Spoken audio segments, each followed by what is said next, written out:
Matt Mahan is out. San Jose Spotlight confirmed it. And CalMatters drops Tom Steyer in the same news cycle over paid influencers. So the Democratic field gets smaller and messier at the same time. This is California governor's race. Today we're following where Mahan's donors go. Whether Steyer's influencer spend is bigger than the FEC filings suggest, and Bianco on stage at the Republican debate. Now we've got a record, not a guess. And Porter just put a number on the no corporate money pitch. 100,000 individual contributors per City Times. I just want to know if that actually moves votes or if it's a very polished bumper sticker. All right, let's get into it. This one's from KMPH Fox 26 News. We are in a position right now where we absolutely, California dream is being dangled in front of our face, and we have to grab it and hold it close and never let it go again. We can't step back and let the Democrat Party run with it, especially because they're in shambles. The most important part is we have to decide who we're going to send to November. The Republican debate on KMPH aired Friday. 90 minutes, 2,400 views. We'd already flagged Bianco's Trump relationship moment as the thing to watch, and now we have an actual record of how he played the room, not just our read going in. 2,400 views, 89 likes. That's not a debate audience, that's a niche live stream. Whatever Bianco said up there, he said it to about the population of a high school gym. The crossover Democrat pitch is right there in the transcript. Bianco flat out says he's the one Republican who can pull Democrats over on public safety. And that's the same line he used at KQED on the water crisis framing. I'm the exception. At some point, you need a poll crosstab, not a self-assessment. He's not wrong that the Democratic field is in shambles. Mahan just proved that by exiting. But the other side is a mess is not a coalition. Show me the decline to state numbers in Fresno and Bakersfield before I buy the crossover story. From Brandon Foe at San Jose Spotlight. San Jose Mayor Matt Mahan's bid for governor appears to be stalling. An outside committee set up to support Mahan's campaign, Deliver for Mahan, has filed papers to shut down, while another, California Back to Basics, has refunded a $1 million donation from Netflix CEO Reed Hastings, as first reported by the Mercury News. San Jose Spotlight. Brandon Foe's byline confirms what the donor moves already hinted at.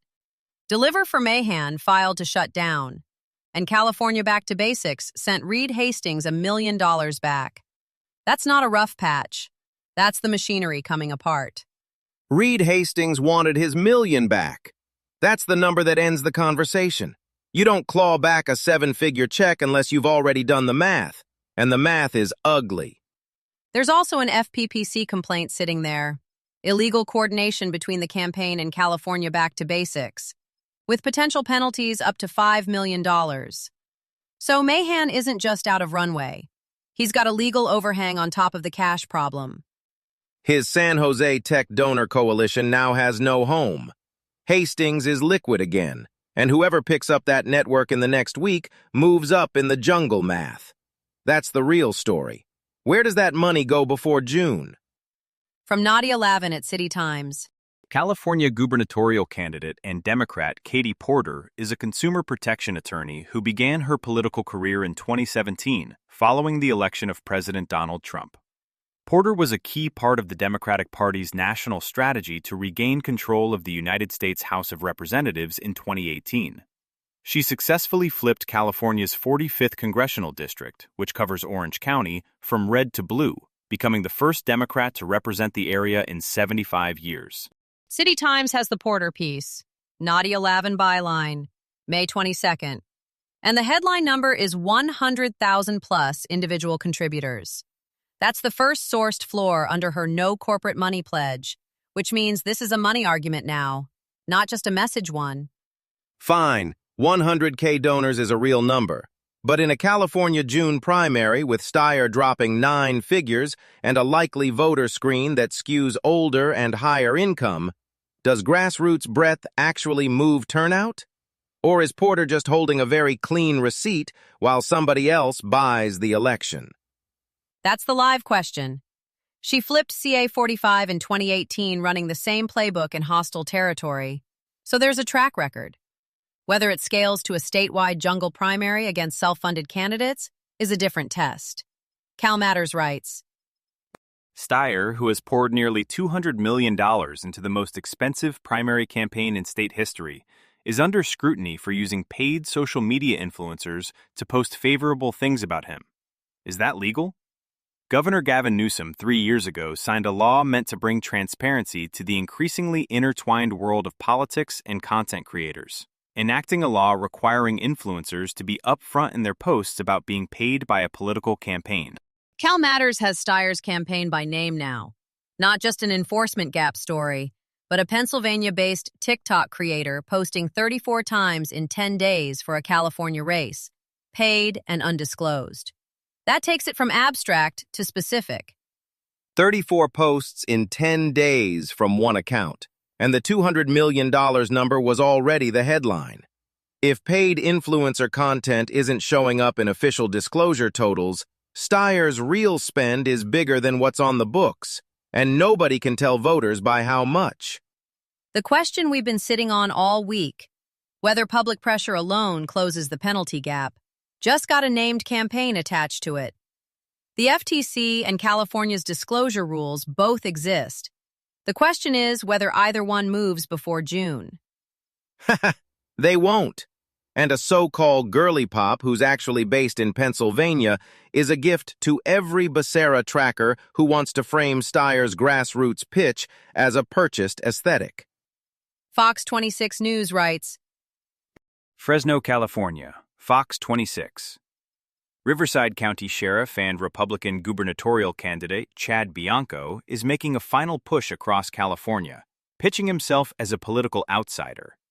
In an exclusive one-on-one interview with Fox 26 anchor Madison Mackay during a Fresno campaign stop Friday, Sheriff Bianco said Californians are increasingly frustrated with the state's high cost of living, ongoing water issues, and what he called a government-created water crisis after years of Democratic leadership. Fox 26 has Bianco on the record in Fresno Friday.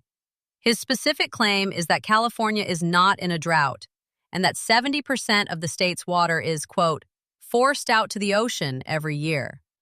That's a testable number, and it's a harder claim to walk back than the broader state blame frame he used at KQED on PBS. He used the KMPH debate stage to sharpen a message that 2,400 people watched, and now he's doubling down on the same water frame for a Fresno audience where Central Valley ag frustration is real. The question is whether government-caused water crisis is a closing argument or just the one lane where he has a credible geographic base.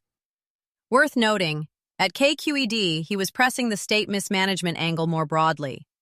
Fox 26's Madison Mackay gets him to put a specific percentage on it, 70% to the ocean, which is the kind of claim that invites an immediate fact check from the Newsom team or any Democrat who wants to take a swing at it.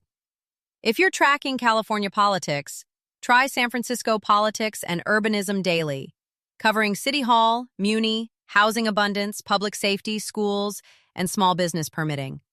It's a sharp local lens on the issues shaping the state. Find it wherever you listen to podcasts. You'll find links to every story we covered today in the show notes. So if one caught your ear, take a minute to read a little deeper. That's California governor's race for today. This is a Lantern podcast.